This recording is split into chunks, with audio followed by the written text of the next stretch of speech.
Ladies and gentlemen, good day and welcome to Azad Engineering Limited Q3 FY2024 earnings conference call hosted by ICICI Securities Limited. This conference call may contain forward-looking statements about the company, which are based on the beliefs, opinions, and expectations of the company as on date of this call. These statements are not the guarantees of future performance and involve risk and uncertainties that are difficult to predict. As a reminder, all participant lines will be in the listen-only mode, and there will be an opportunity for you to ask questions after the presentation concludes. Should you need assistance during this conference call, please signal an operator by pressing star, then 0 on your touchtone phone. Please note that this conference is being recorded. I now hand the conference over to Mr. Amit Dixit from ICICI Securities. Thank you, and over to you, sir. Thanks, Neeraj. Good afternoon, everyone. On behalf of ICICI Securities, I welcome all the participants for Azad Engineering's Q3 FY24 result conference call. At the outset, I would like to thank the management for giving us an opportunity to host their maiden call. From the management side, we have with us today Mr. Rakesh Chopra, Chairman and CEO, Mr. Vishnu Malpani, Full-Time Director, and Mr. Ronak Jaju, Chief Financial Officer. We will have brief opening remarks from the management, post which we will open the floor for an interactive Q&A. Without much ado, I would hand over the call to Mr. Chopra to take this forward. Thanks, and over to you, sir. Thank you, Amit. Thank you. Thank you, everyone. Good morning. This is Rakesh Chopra, Chairman and CEO at Azad. I would like to welcome everybody and thanks for joining today on our debut earnings call after our listing.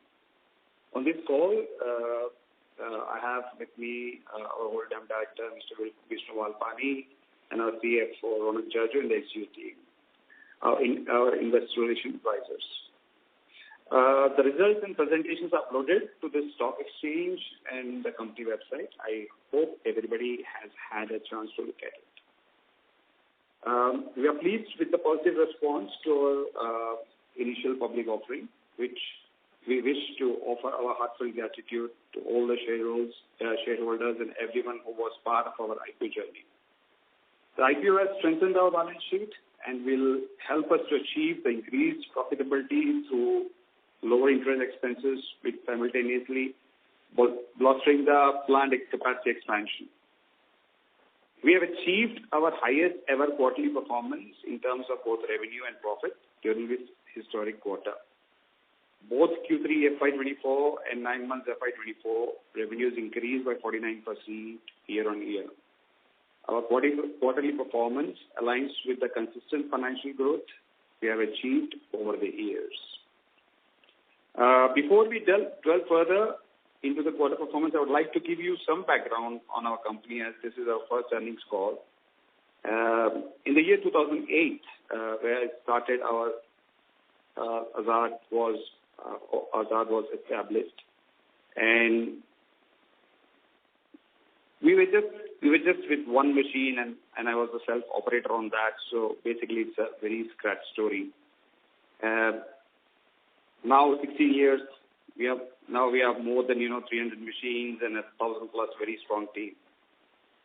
Since the inception, since the beginning, we started with very high complex components with high precision requirements. And very happy to say that in our product line, we are the only company who could break all the barriers in developing this product. It's a very, very niche product, life-critical and project-critical product, which is mainly the benchmark of our airfoil, which are 3D components, and these are not 2D components. So most of it is what we have seen in this manufacturing and engineering, where we call it as precision forged or machine. Having a CNC machine, having a forging unit, we just say that we manufacture precision components. But this product or this product line which we are in doesn't fall in that category. So I have a very, a bit not concerned, but I would like to really reiterate on the parts. It's very important for everyone to understand what Azad actually does. It is just not a precision product. it is a life-critical product. These are the rotating parts. These are the rotating parts which we commonly see in aircraft engines, which when we get in the plane, we can see two turbines, which are known as turbine engines. And these engines have these airfoils, which is the heart and soul of an aircraft, and which powers the land-based turbines or an aircraft engine, and they work in very extreme conditions. So, having said, just having a technology of a CNC machine can be produced, this part can be produced? No.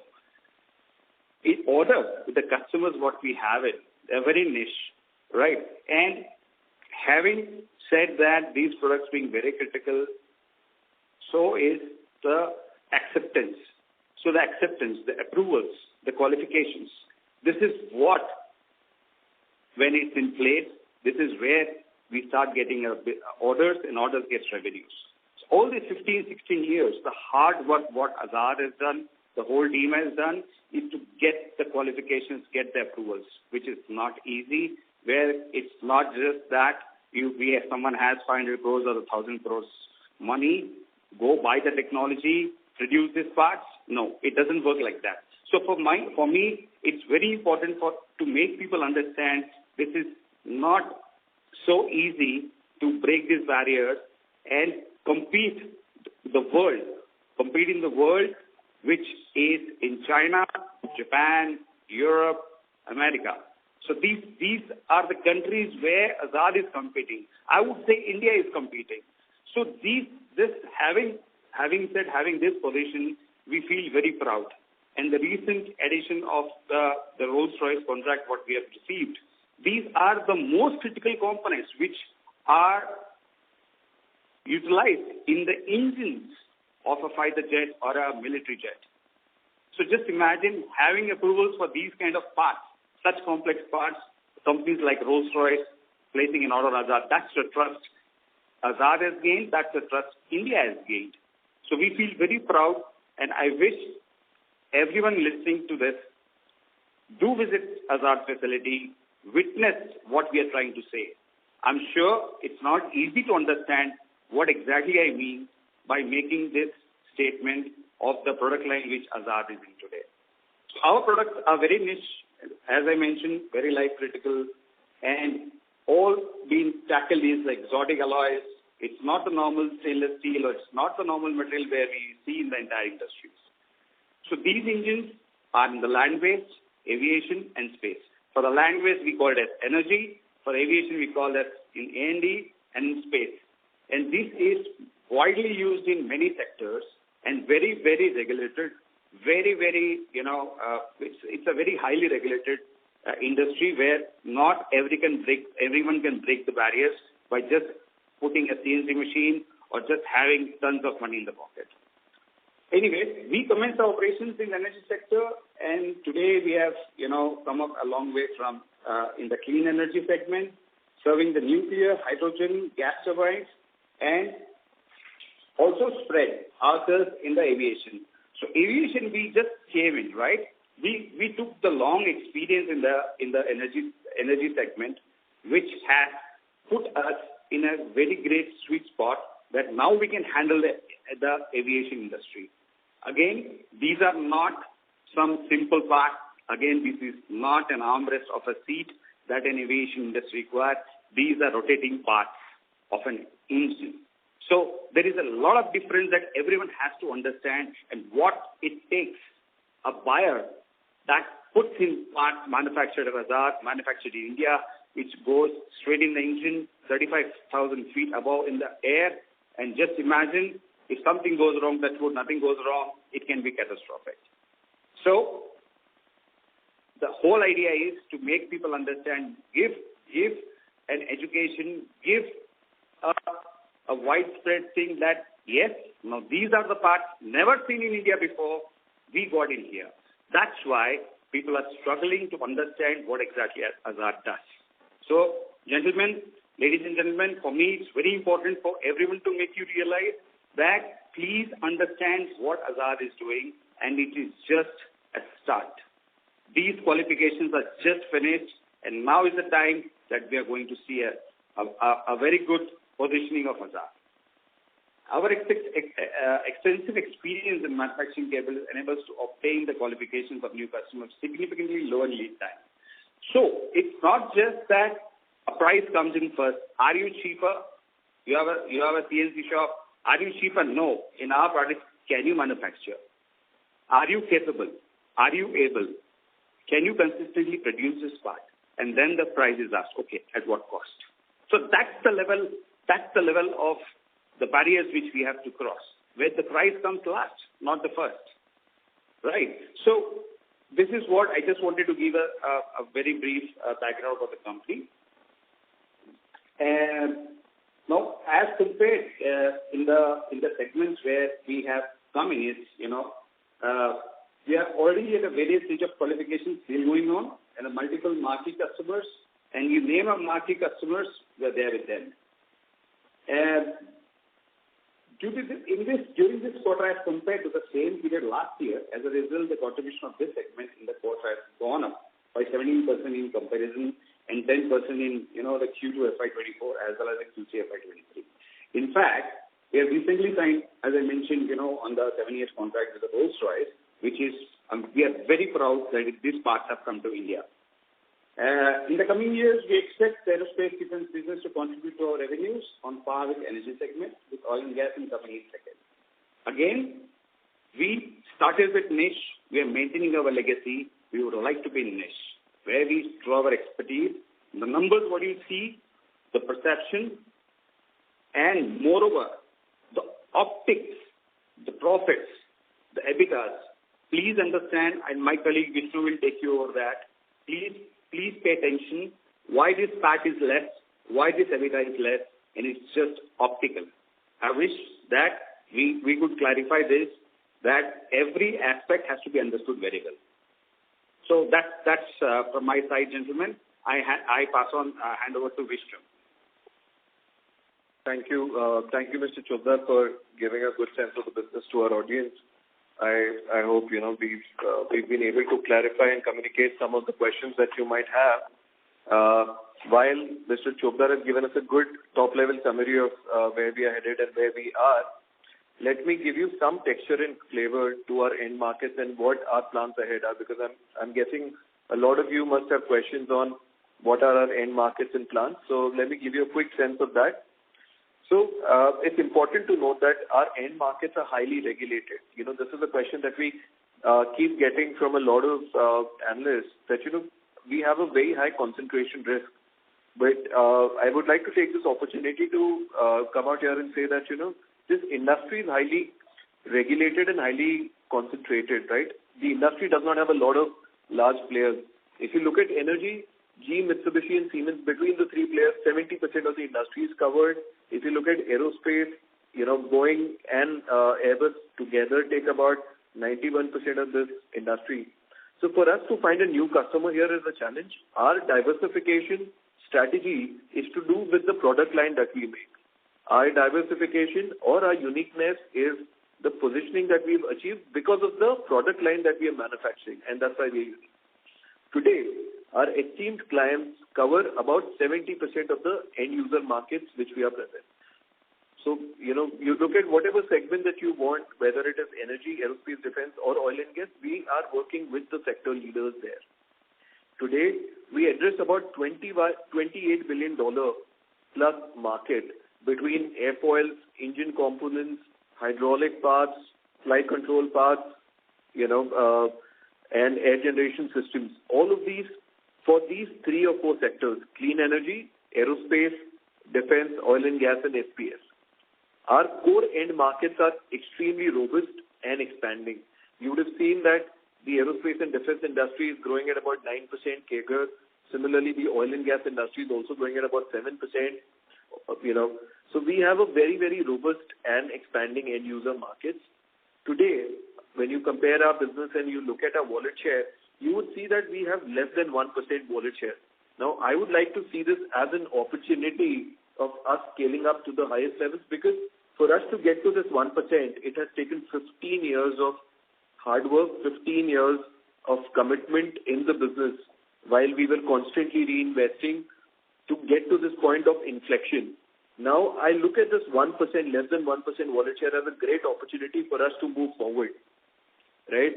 So from here, even if we are able to get to from 1 to 2%, 2 to 4%, we are looking at multiplying effect on our top line, and I'm sure you all understand that. So that gives us a sense that we have an enormous headroom when it comes to growing further in our respective segments, with our respective customers, especially with our product line. Going back to, how do you onboard a customer? I would like to bring your attention to the fact that, it takes about 30 to 48 months to onboard a new customer, and then you have to qualify part by part for you to get to a production stage where you start generating revenue. For these 15 years, we've done this rigorously and gained qualification for 1,400 plus components across engines, across sectors, across customers, with global OEMs in energy, aerospace, and defense industries. These are approvals which are very, very hard to attain, and there are only a handful players around the world that have been able to achieve it. You see, our competition is not in India for our product line. These barriers are only broken by global players, and we are competing with those global players only. We compete with Japan, we compete with China, we compete with Europe, we compete with US-based suppliers. And these are the only players around the world that have broken barriers, and nobody from India has been able to do it. With customer qualifications that we have for each and every stage, it is important and proven that globally, that as an organization, Azad has put ourselves positioned really well in the supply chain of these OEMs. Plus, as a country, we've been able to put ourselves out there saying we can today manufacture extremely complex rotating parts for engine and for defense platforms or for commercial end. And we're very proud to sort of do this. I would like to echo Mr. Chopra's thoughts.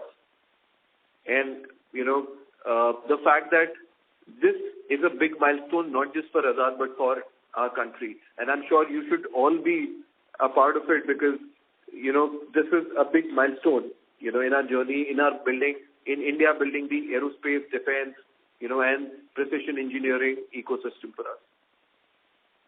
Azad has really forged robust customer relationships with our clientele. If you look at our top clients, we have an average relationship of over 10 years with them. We don't just work with our customer on one segment. We were talking about concentration risk, some time back. So we don't say, let's take an example of GE. We don't just work with GE on one segment or one product line. We work with their nuclear segment. We work with their gas segment. We work with their steam segment. We work with their hydrogen segment. So this is how we are looking at diversifying it. And this is only possible because of our long forged, robust customer relationships over 10 years. And why does it take 10 years? Because, guys, we need to remember that this is a part which is rotating at 30,000 feet, and these parts are mission critical and life critical. That's why it takes relationship. So even if somebody wants to start this business, there is no shortcut that is possible across the globe. Whether you are in India or Japan or China, you would take about 15 to 17 to 20 years to get to the point that Azad has reached. As a strategic and a growth partner to our customers across these industries, we would like to inform you that we have long-term relationships which have culminated into long-term contracts with our customers. Today, our business has a visibility of not just near term, we have a visibility of 3 years, 5 years, 7 years, and 10 years. This is because our customers have signed contract with us. We have roadmaps with each one of them, and that's why you see we are investing ahead of the curve. We are investing in infrastructure. We are investing in capacity. We are investing in organizational building because we know that this business needs that kind of investment for us to cater to the growth that is coming by. We are looking at it in a very structured and a stable way. The base is now created. We are only going to build on this from the strong base that we have created. Our competitive positioning is evident from a solid performance, which you would see that we have not just grown our top line this quarter. You see, we have also increased our EBITDA percentage, which is what we kept telling. This was something that we had constantly iterated to the market that, we are running a business that's a high EBITDA margin business. And you would see that any time when you're looking at our financial numbers, please keep, what is optically visible versus what is happening really. If Mr. Chopdar was talking about how our PAT was optically lower.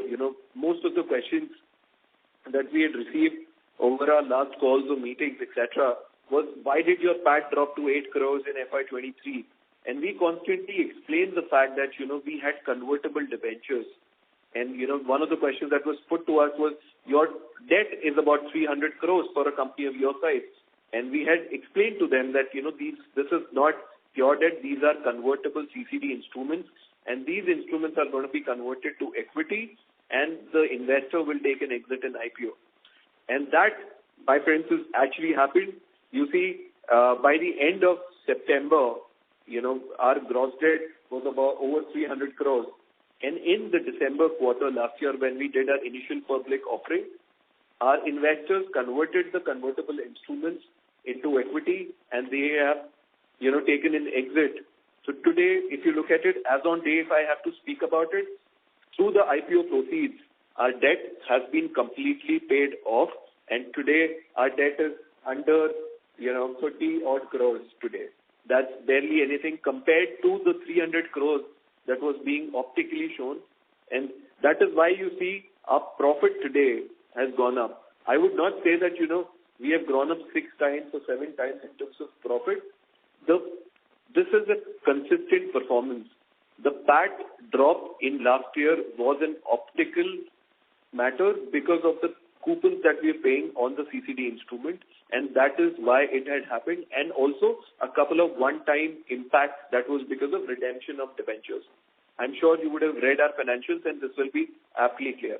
This is all over. You will be able to see in Q4, because obviously we had, while in December, until December, we had payments towards coupon that was being done to our investors on CCD, so you would have still seen some impact. But in the Q4 this year, the quarter that we are going to deliver, you will be able to see there the PAT and the finance cost would have normalized completely, and you would see a uptrend in terms of that. Coming to our growing demand, we are expanding our manufacturing facilities. Today, we have 4 manufacturing plants in Hyderabad totaling to about 20,000 square meters.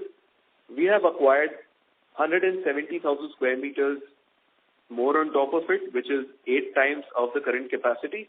We are developing our infrastructure in phases. We will start with the 95,000 square meters to start with, and you will see our incremental revenue for FY26 will come out of the new plant. We plan to create dedicated customer factories, micro factories in a large factory. We will be able to talk more about it during our annual call. But for now, I would like to say that, the infrastructure that is being created will have incremental revenue of FY26 coming here. And we plan to add our machines in a very, very phased manner.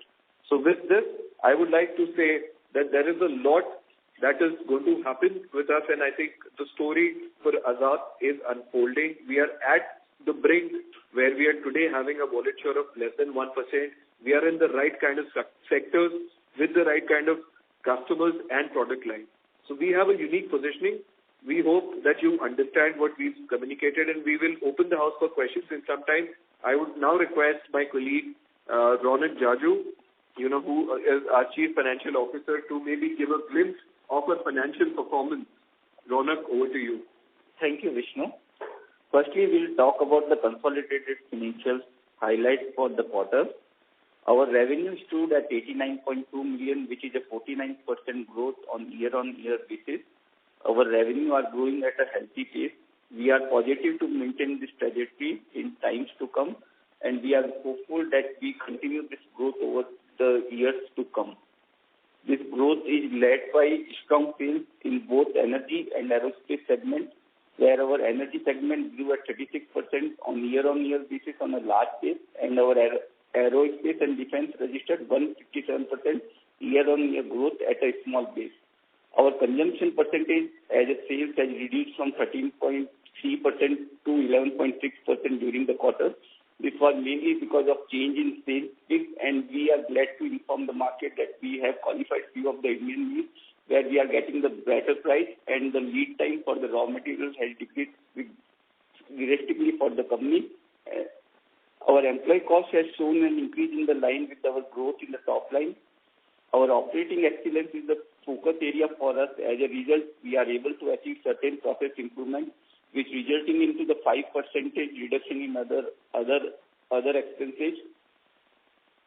During the quarter, our adjusted EBITDA increased by 87% on YOY basis to 332.8 crores with 36.7% margin. And this is the highest ever EBITDA generated by the company during this particular quarter. At the same time, actual EBITDA increased by 36.7% on YOY basis, 327 million with 36.7% margin. During quarter 3 FY23, our actual EBITDA was impacted due to the certain one-time adjustment. We have made adjustment to EBITDA with respect to certain non-recurring items such as fire-related expenses, and bridge of these items is available on slide number 13 of the presentation. PAT for the quarter increased by 339% on YOY basis to rupees 168 million with 18.8% margin. Coming to the balance sheet, the company has reduced the debt, as Vishnu has mentioned to you that our gross debt on 30th September was 324 crores. In quarter 324, our CCD, namely Piramal, who are holding our CCD as converted into the equity, share worth 173 crores. We reduced our gross debt to 163 crores, largely due to conversion of CCDs into the equity shares. Our finance cost in quarter 3 stood at 19.3 million, including 13.3 million, 133 million for non-recurring items, namely 120 million towards the CCDs, and remaining 13 million on account of INDS impact of bank term loans, which we have to unwind during this particular quarter.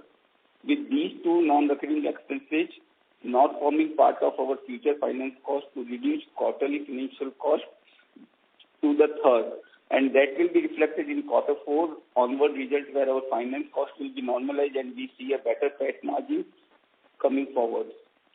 Looking at the 9-month number, revenue from operations surged by 49% year-on-year basis to 2,480 million as compared to the corresponding period last year.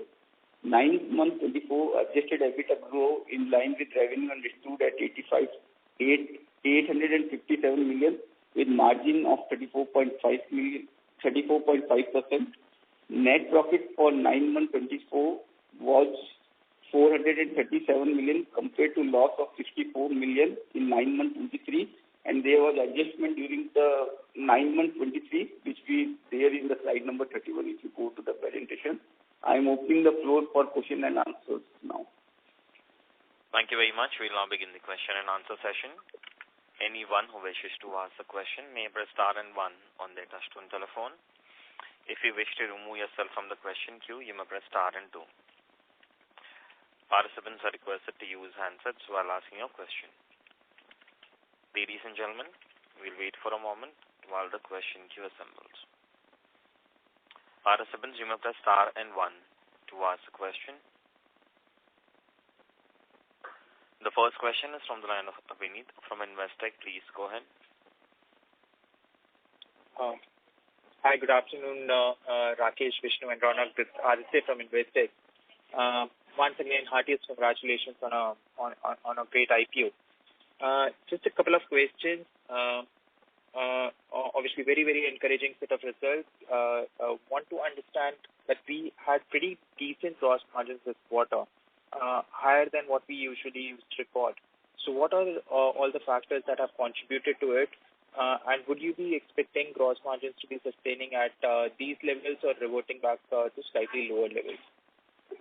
That's the first question. Hi, Aditya. Hello, Aditya. Vishnu here. Hi, Vishnu. Aditya, thanks for your question. You see, our EBITDA has gone up this year this is because of efficiencies that we've got in two of our expense lines. So, in terms of job work and tooling, you see there is a margin expansion. We have saved, our EBITDA there. We've been able to save about 2 to 3% EBITDA between our tools, job work and power.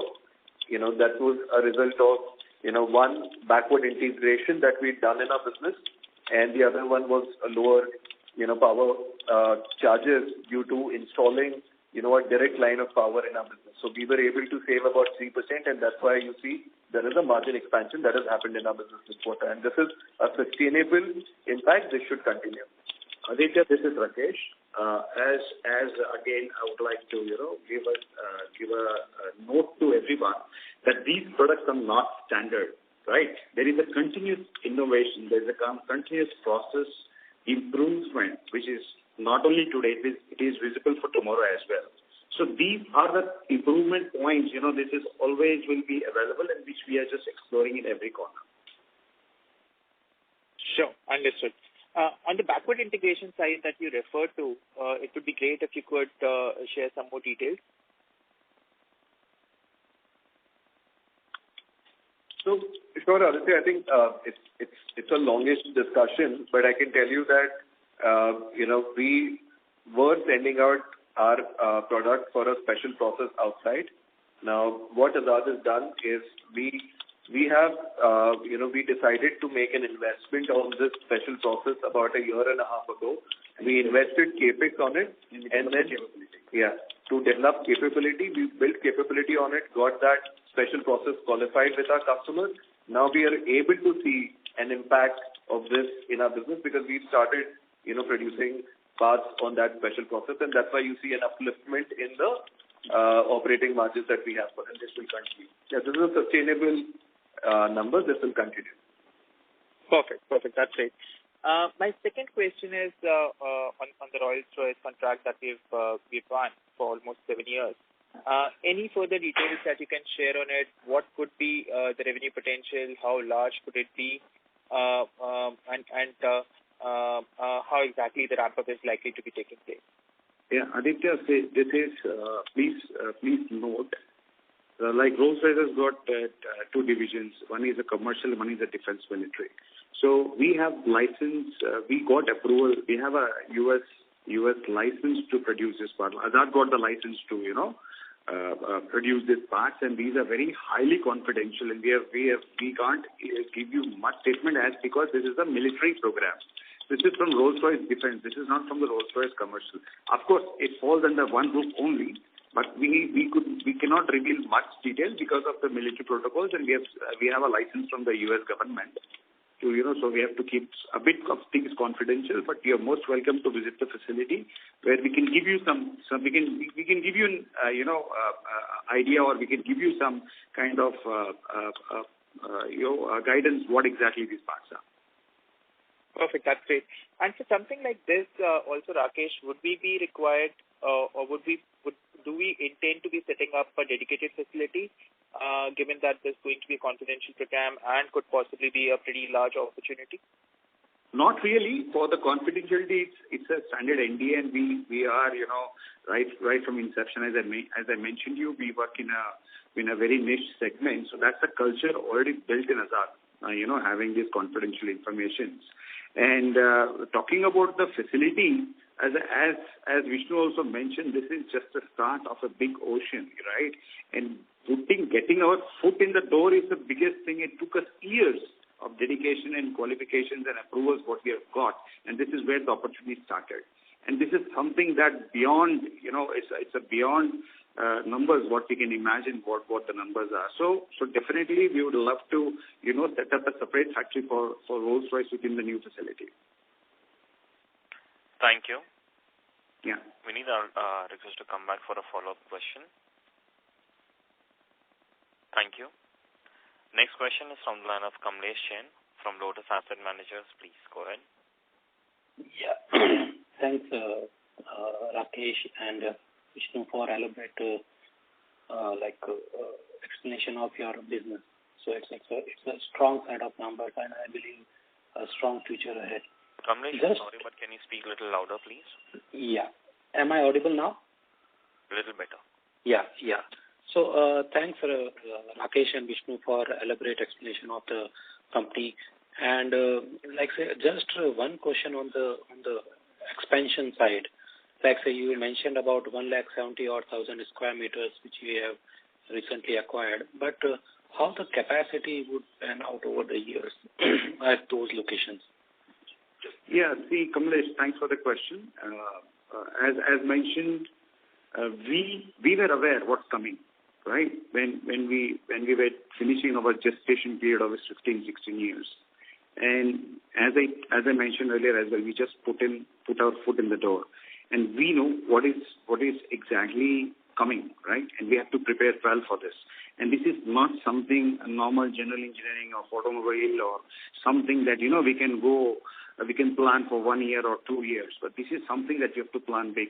As mentioned, the customer of ours, if we talk about our product line, it's so critical, right? It's a life critical product. It takes ages for us, and it takes ages for the customers. Both involvement takes a lot of time to qualify and get the approvals. That is what we finished recently. And now is the time to increase the wallet share of the capacity. So this capacity, what is a very big plan, which is we have to demonstrate to the customer, look, now we are ready to take all your requirements, whatever the planning is exactly what we are trying to show, that the wallet share increment. So this is where the wallet share increment comes in. Is we have a capacity, we have the manpower, we have the capex, we are ready to take the bits and pieces of things, and we are opening up a factory for you guys. And then this is where the planning comes in, like the space management is well accordance to the coming business, what we can see on the roles of the customers. So it's very well planned. Okay, great.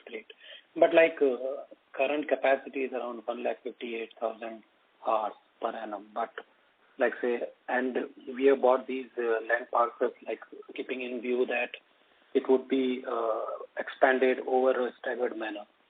So now, over 5-6 years or 4-5 years, how the capacity or how the increase in revenue will pan out? I know that wallet share will also increase, new customers will also come in. But over 3, 4, or 5 years, how the revenue will pan out from this particular expansion?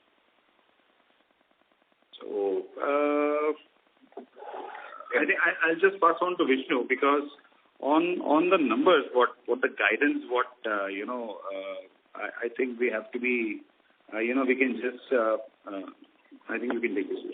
Yeah. So, hi Kamlesh, thank you for your question. So, first of all, I'd like to say that, we'll be able to give you more clarity on this when we come for our annual results. Yeah. I think we will talk about our growth, but since you've initiated this question, I would like to give you the comfort. So you mentioned number of 158,000 annual hours. I think there was a misprint in that. This is our quarterly capacity. So our annual capacity is way over 6 lakh hours today as a business. And so if you see our historical numbers, you will get a sense of how we are planning our capacity. Just आप देखेंगे FY21 we did about 122 odd crores. We took it to about 195 crores. Then we took it to 251, and this year we've already done 247. So as a business, we know that, the business is obviously looking at a growth at a customer level, and we are constantly investing in capacity. If you look at our energy segment revenue, right, we would have grown in that largely over our year-on-year number. That is because we deployed capex of about 16-17 crores, and that has yielded into revenue. If you look at our aerospace business year-on-year growth, that has happened. Our aerospace year-on-year quarterly growth has tripled up. That is because of the qualification. So our growth is a factor of the capacity that we are creating, and from here onwards, today, the IPO proceeds that we were looking at, we have taken out the money that is needed to deploy in plant and machinery that will take us to our FY26, FY27 numbers without any trouble. These numbers, these capacity numbers have been committed to our customers, so we cannot obviously not create capacity. So our only job over the next 2 years is going to be create infrastructure, deploy machines in a staggered manner that are, return on capital employed is also very effective. Our incremental ROC in the business is targeted to be upwards or around 25% is what we are looking at. Yeah. So I would like to add one more thing, Mr. Kamlesh, what you can see in the H1 what we have delivered, and we are on a track which is going for this financial year. You can have numbers at a look. As mentioned on the capacity, these numbers, what has been increased is already in. We have a roadmap from our customers. That is how this capacity has been planned. This is how that 170,000 square meters have come out. For next 5 years or 10 years or, the capacity what we have seen is a roadmap discussed with the customer. It's not just we are just setting up a capacity. It's not just we have purchased the land. There is a calculation behind the procurement of the land. There's a calculation behind for the square meters. Why do we need so much square meters? I hope that clarifies. Great. Thanks, Rakesh and Vishnu, and wish you all the best. Thanks. Thank you. Thank you. Next question is from the line of Rajesh Vora from Chennai Ventures. Please go ahead. Good afternoon, gentlemen. Congrats on very good set of numbers. And thank you especially, Mr. Chopdar, for giving us a very good overview of the company. Your business is quite impressive in what you have done in the last decade and a half. What gave you strength to be patient, passionate for so long in such a hard business? And how did you manage the risk of failure or other risks? Thanks, Rajesh. My first thing is when I was 16, when I turned 16, I have seen enough failures, or I've seen enough of,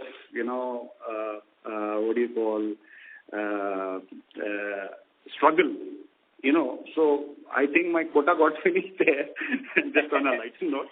And, now it's where it got in a way where I got in this mode.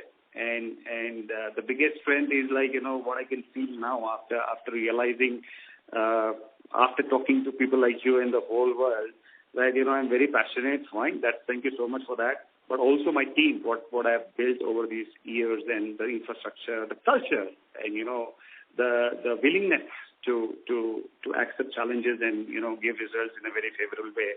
So that's helping me to continue this, and I hope I'll take this to greater heights. That's very interesting. I'm sure, given the way you kept going, do you have any company as a role model in your mind, like HEICO Corporation of US or Howmet Aerospace of US, when you are looking to multiply your revenues and market share? Not required, Mr. Rajesh. See, I'll tell you what usually companies does a joint venture, or either for money or for technology, or for the a market, or for sales, or on a presence. When we have achieved all the three without any support or anything, why do we need to go and take out something? Yes, usually in our product line, again, there is a very vast, when we say aerospace, energy, there's a vast product line differentiation in the classification of the product what we actually manufacture. As I was repeating, again I repeat, and I feel very proud of saying that we don't make armrest of a seat, we make a rotating part of an engine. So that classifies what exactly we are doing in the aerospace segment, how you are positioned in the aerospace segment. And what it took us to get these parts manufactured here in India and being utilized globally. I mean, we don't know which parts we are manufacturing is operational in China or Japan or Saudi, or we don't know where they are operational, and we feel great about it.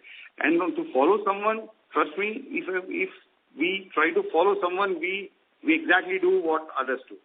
And that's way, that gives the result that Azad is the only company. I'm very proud of India that we broke these barriers. As we represent, as we go out of Japan, no one knows us in India, trust me. No one exactly has an idea what exactly Azad does. But when you go to Japan, you ask Mitsubishi, hey, how is Azad? You go to GE, you go to America, you go and ask GE, you go and ask Rolls-Royce, what does Azad do? And they say, wow, they really we are very, very happy with the company. So this is what the problem, what also we are facing is the positioning of Azad. That's where we are facing trouble. But I'm sure over the coming time, we all will realize what exactly we are doing. I'm waiting for that day. And let the numbers speak on it. That's what the best way is. Thank you. Rajesh, sorry to interrupt you. I'll request to come back for a follow-up question. Look forward to meet you and visit your facility. More than welcome. More than welcome, Rajesh. Thank you. Next question is from the line of Pritesh from Lucky Investments. Please go ahead. Sir, the assets on ground that you have in your balance sheet, which shows, let's say, last year ended at about 250 crore, what is the asset turn usually your business operates at? Yeah, hello, so this is Vishnu here. So if you look at our business in a segmental way, energy, aerospace, defense, and oil and gas, energy is a business historically has had an asset turn of around 1.5 for plant, for machines. And for the products that we are now doing and building qualifications for, this asset turn will go upwards from 1.5 to 1.7 on the energy sector. Now, on the aerospace and defense, you see, the products that we are currently making have an asset turn of 2 to 2.5. So at a blended level, when you see our business in FY26 or FY27, you see it will get to a point where our asset turn blended will be around 1.7. And we do only machining, right? Do we get the forging made from out? No. This is totally this is blended is what I'm saying. 1.75. No. Yeah, forging is done in-house. Forging is everything is done in-house. Okay. Yeah, everything and is in-house. The entire part, whatever is forged, is your final output will be a machined part only. Yeah. Yes. It is a mix. It depends on the customer's requirement. But yes, we do forging, we do machining, we do special processes. So it's an end-to-end 360-degree ecosystem that Azad is trying to create for our OEMs. Yeah, gentlemen. So this is what we are trying to say. It's not just product. We also give solution with the product. Okay. My second question is, sir, on the working capital, it's, in the last 3 years number, it's all over the place. But usually, incrementally, what working capital cycle will you operate at? So, if you look at a business, and again, I think, the idea is to look at it from an energy perspective, because energy business, we've done it for 15 years. And in 15 years, we've gotten it to a point where our cash-to-cash conversion cycle is about 130 to 140 days. And this business, working capital cycle for this segment will only progressively come down slowly because we are indigenizing our raw material purchase. Now, as soon as that happens, the working capital burden on the business will become lower. Our aerospace, defense and oil and gas business are under qualification. So while you are qualifying these parts by part, what happens is you have an inventory build-up and also there is an impact on this. So that's why the working capital cycle seems elongated at that point. But if you see for this quarter, you will see there is a dip in our working capital cycle even on the aerospace side. And then this will progressively come down. And in FY26, FY27, the entire business will be at a blended asset turn, working capital cycle or a cash conversion cycle of 130 to 140 days.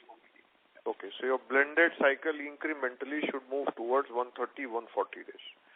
Today, the energy is at that number. But blended will get to 130, 140 days. See, what happens is energy, our quantum of revenue versus our quantum of qualification is very different than compared to aerospace. Aerospace last quarter has done about 15 odd crores, but the quantum of qualification is there. That's why you see this impact there. But at a blended level, our business will become 130 to 140 days of cash-to-cash conversion cycle in FY. Yeah, progressively it will come down with every quarter and every year passing by. Just follow on. What is the realizations per kg that you work on? So we don't of the machine part. No, it doesn't go that way. It goes as product per piece. It doesn't go by per kg. Okay, sir. Yeah, I'll come back. Thank you very much. Thank you. Thanks. Thank you. Next question is from the line of Bala Murali Krishna from Oman Investment Advisors. Please go ahead.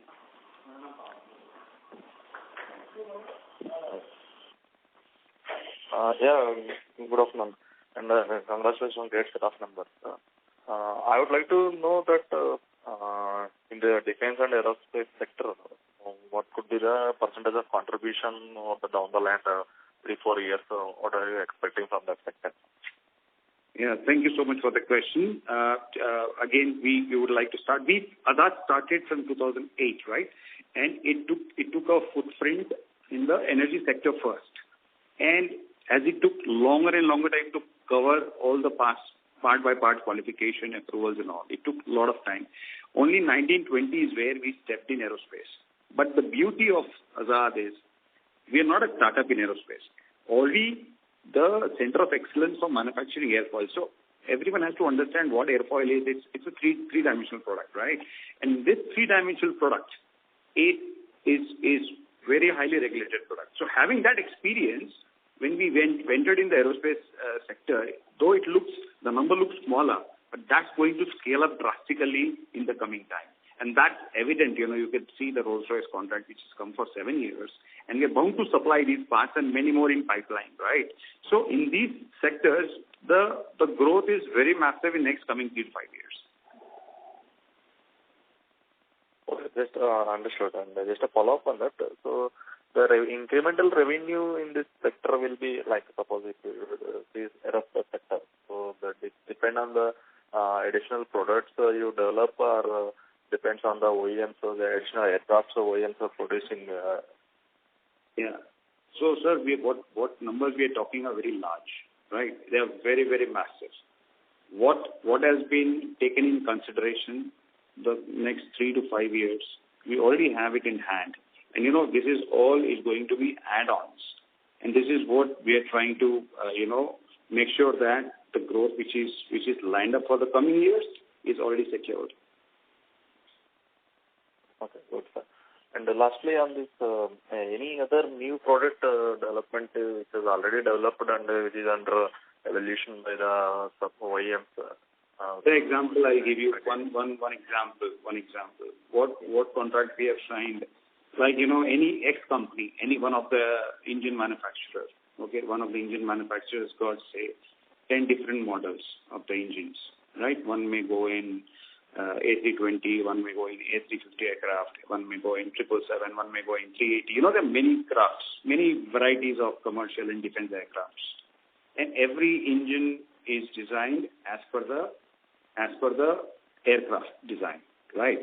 So we started with just few of the engines, maybe 1 or 2. But they have got 10 more engines. To cover this 1 or 2, that itself is massive. Just imagine by one OEM if we look ahead at those 10 different engines, then 10 different, requirements coming in. So that's what Vishnu was mentioning you, that the TAM which Azad is connected is more than 28-30 million. When he's talking about the TAM, what the market size is only related to Azad. It's not that we have picked up the entire, the world's TAM and been presenting. No. The TAM what we have been showing or what has been shown is only related to us. Only related to the product line where Azad is playing. Good, sir. That's great to hear. And, I would like to visit your facility also. Sure, more than welcome. You'll love it. I can tell you will love it. Yeah. Okay. Thank you. Thanks a lot and all the best. Thank you. The next question is from the line of Neil Mehta from ICICI Securities. Please go ahead. Hi. Very hearty congratulations on the numbers. My main question is only one because most of them are already answered. While we see most of the top line coming from exports, that is Japan number 1 and US number 2 and then Europe, do we see any major impact from the Red Sea crisis going ahead or etc.? Sorry, can you be a little louder, please? Prices on increase in what? Sorry. So sorry. I'm asking that the major exports, from the top line, are going to Japan, Europe, and US. Yeah. Do we see any impact from the Red Sea crisis or the logistical supply chain breakup? No. There will be no. Again, very very good question, but I could answer in a very generic way. Azad, all the products, during COVID also, we fell under essentials. These parts what we manufacture are majorly used in power generation, and wherever there are, things like that, it doesn't affect anywhere because this business, what exactly is in the aviation or it is in on the energy business, they all are majorly in the essential areas. So we will not have any impact of any kind of thing which is going to, affect the business. Okay. Thank you so much, sir. Thank you. Okay. The next question is from the line of Amit Dixit from ICICI Securities. Please go ahead. Yeah. Hi, and thanks for the opportunity. I have just one question. While we are deepening our presence in defense space, in domestic arena as well, we have a formidable defense ecosystem coming up, particularly in aerospace, with the joint venture between GE and HAL being talked about. Later on, maybe for Safran and HAL. And incidentally, one of them is our customer already, and the other one we are working with. So just wanted to understand on a very, very broad framework that what kind of opportunity do we see here? Because the numbers that are being talked about, at least on the aircraft side, these are quite formidable, and this opportunity extends maybe up to FY40. So just wanted, if you could give a little bit of color on this, that would be helpful. Good question, Mr. Amit. You have helped me understand better about Azad now. Now, what engine has come to India is F404 and 414, right? Yes. From GE, which is coming to HAL. This engine is utilized not only in our LCA, it is utilized in various other aircrafts being manufactured by other nations, like Sweden, or, let's talk about any European countries, or where this same engine is utilized in the various other countries for their different indigenous manufactured fighter jets. Now, when Azad is positioned as a global supplier, what does a global supplier mean? It's the parts which are being supplied by GE to entire world. They are global supply chain system, where Azad is well positioned. So the parts what we manufacture will go in an engine of 404 or a 414. That may go to India, or that may go to Sweden, or that may go to whichever country they want to sell these engines to. We may not know. Best part is having this control of these approvals and things, where Azad is again very well positioned. So we definitely have a very significant role to be played in this kind of programs. Example, I'll give you one thing which has happened 2-3 years back or 4 years back. We got an order from General Electric, right? And we got an RFQ. We bid for a project. Now, when we bid for the project, and it was for 800 megawatt into 3 units, so 2400 megawatt, and we won the order, competing China and Poland in Europe. So we won the order. When the purchase order got printed, and when we received the purchase order, what to my surprise was? Azad is in Telangana, Azad is in India. To our surprise, those projects were of NTPC Telangana, placed order on GE, which was manufactured in Poland. So our airfoils went all the way to Poland, got assembled, came back to Telangana.